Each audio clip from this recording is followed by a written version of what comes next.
Hello everyone, welcome to my Nature Diaries. Today I'm going to be sharing with you 3 ways or 3 methods that you can use to nature journal yourself. Just so you know, these 3 methods or ways are just definitions that I've put together to maybe help you want to get started nature journaling if you haven't already. Maybe explore the idea of nature journaling in a different way. Let's get started with the video.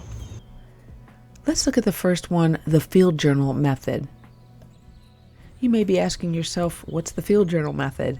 I would say this is probably the most traditional or conventional way we think of nature journaling.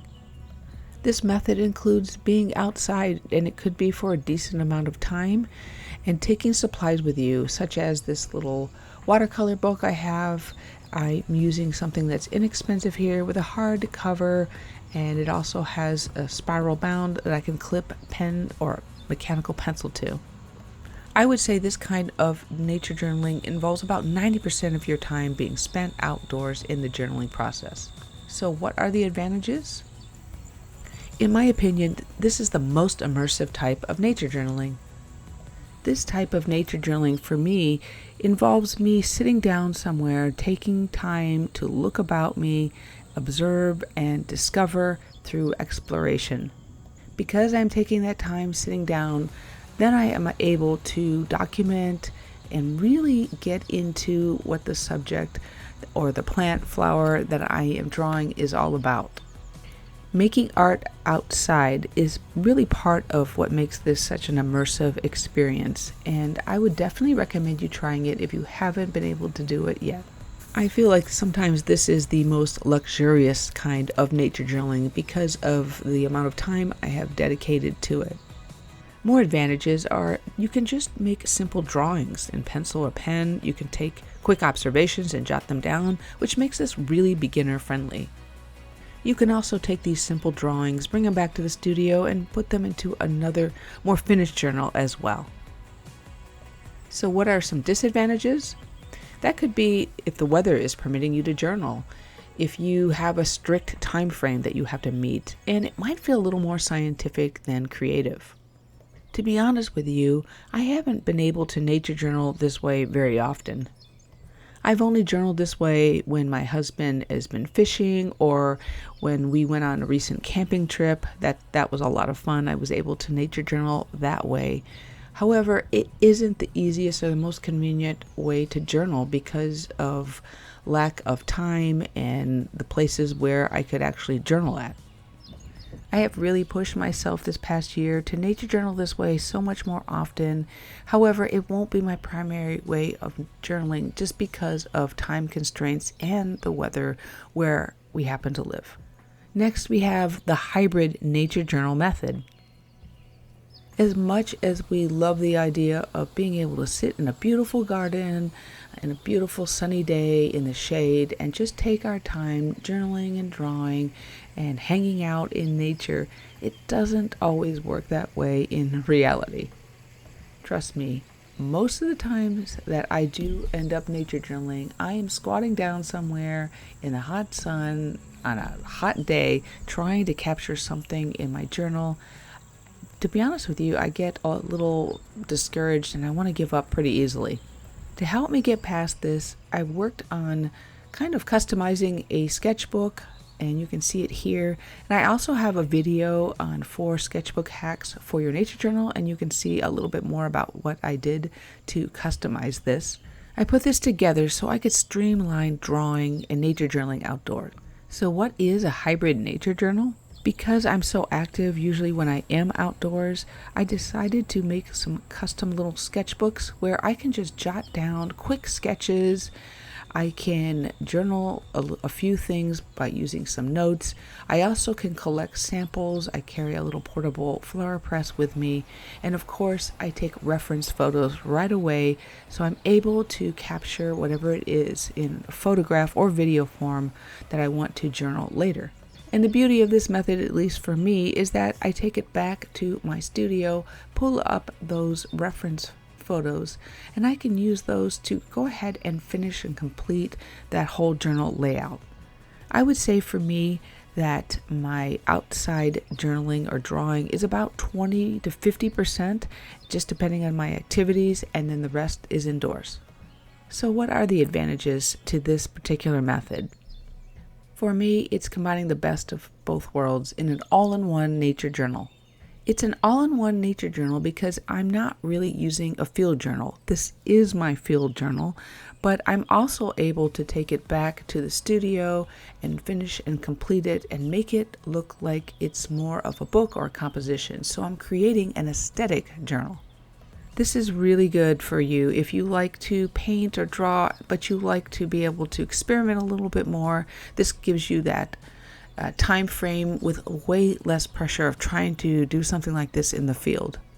Because I'm in studio, I don't have the stress of being outdoors, and of course there's no time constraints for me. I can start and stop whenever I need to with this particular layout.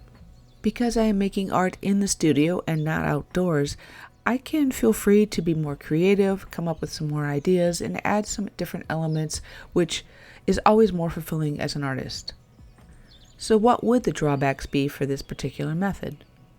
Compared to the first method, it's definitely less experiential. I may not be able to have as many details with my observations because it's so fast. The way I journal, it demands from me quick sketching, so that's something that you may want to consider when you're using this method. And I'm restricted to my seasons where I live and obviously the weather as well. This is a big drawback for me because I want to be able to nature journal all year long, and journaling this method really doesn't give me as much time. If you're enjoying this so far, please make sure you hit like and comment and tell me how you nature journal or maybe would like to nature journal. Please hit that subscribe button if you want to see more nature art and nature journaling. I super appreciate all your support. Also, feel free to share the video if you think it's going to encourage or inspire somebody else as well. If you are on Instagram, I'm at @my_Nature Diaries for more content and nature art. Now we're on to the studio journal method. I have to say that this is the #1 way that I still like to nature journal. This method alone is really one of the big reasons that I am still nature journaling and have countless journals today. So what is a studio journal? To put it simply, this journal is in my studio all the time.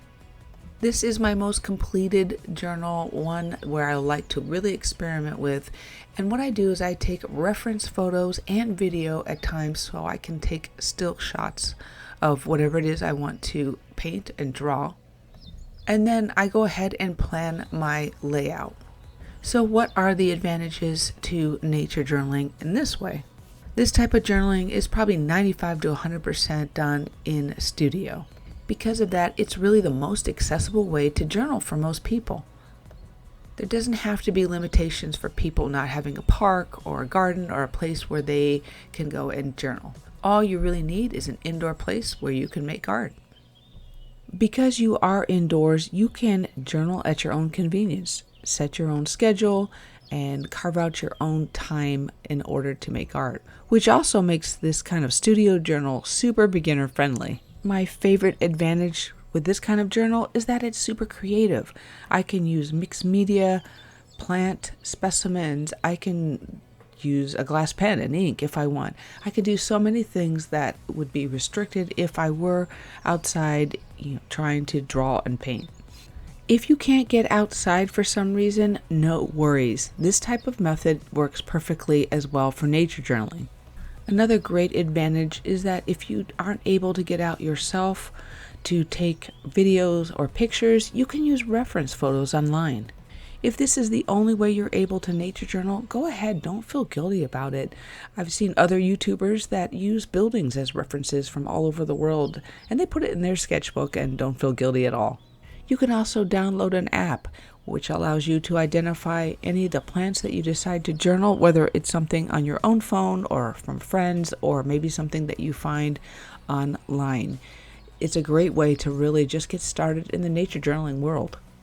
I think the most important thing here is that nothing stops you from starting your own nature journal if that's something that you want to do. As long as you are recording nature inside of a journal, all of these methods work and they count as nature journaling. And many people switch up the types of methods that I described here. You can create your own customized hybrid type of nature journaling.